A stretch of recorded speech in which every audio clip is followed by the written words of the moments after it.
Yo, for today's video, this is a special day dahil birthday na nag-iisa kong prinsesa. Kaya busy-busy yan na naman kami ngayong araw. Kitang-kita naman sa paglalagay namin sa loot bag. Then finally, natapos na namin ilagay sa loot bag yung ipamimigay sa school. At syempre, nandito na din lahat ng kailangan natin sa pagluluto ng spaghetti.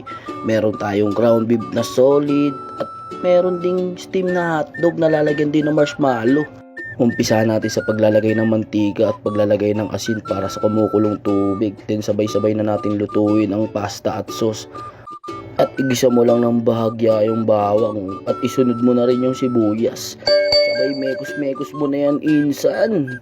At pinaglalagay ko na nga rin lahat ng binili kong 2 kilong ground beef. Ayan, nakita naman sa video. At tinimpla ko nga lang din ng black pepper. At syempre nilagay ko na rin yung pasta sa kumukulong tubig. And after that, malapit na nga rin siyang maluto. Kaya hinalo ko ng hinalo para hindi magdikit-dikit. At nilagyan ko na nga rin dalaw ng pork cubes para ganap na ganap. At pinaglalagay ko na nga rin yung 1.5 kilong hotdog. Sabay hinalo-halo ko lang ng ganyan. Oh. Tina mo naman. Oh. Then finally, 2 minutes na lang luto na tong pasta. At sabay ko na nga rin nilagay yung mga spaghetti sauce. At hinalo-halo ko na lang. Pinadami ko ng pinadami yan. Tingnan mo naman. Oh. At yun, oh, halo lang ako ng halo.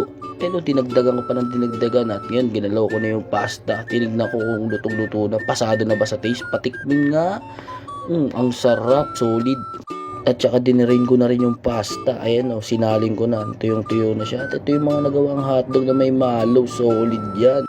At saka pinaglalagyan na nga rin namin ng spaghetti sauce. Oh. Ayan, oh, nilagyan pa namin ng isa para pulang-pula.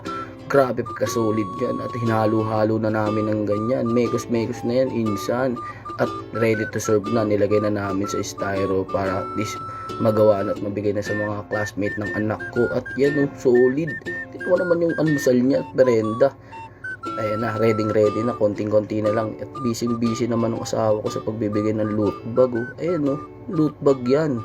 At nakakatuwa lang syempre kasi yung nanay at tatay ko nagtutulungan para sa birthday ng anak ko. Ayun, kitang-kita naman sa video kung paano na pinaghahanda yung birthday ng apo nila.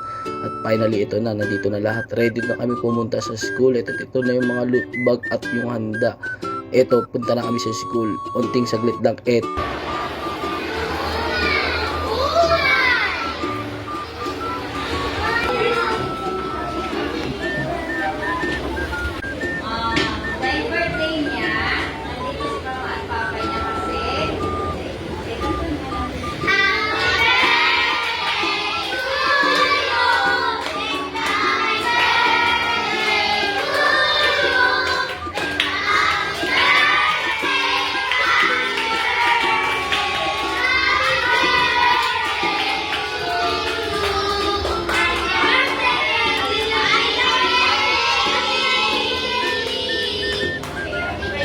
At nakakatawa nga lang din dahil ang simple lang naman ng birthday wish ng anak ko. Yung mag-birthday siya sa loob ng classroom niya.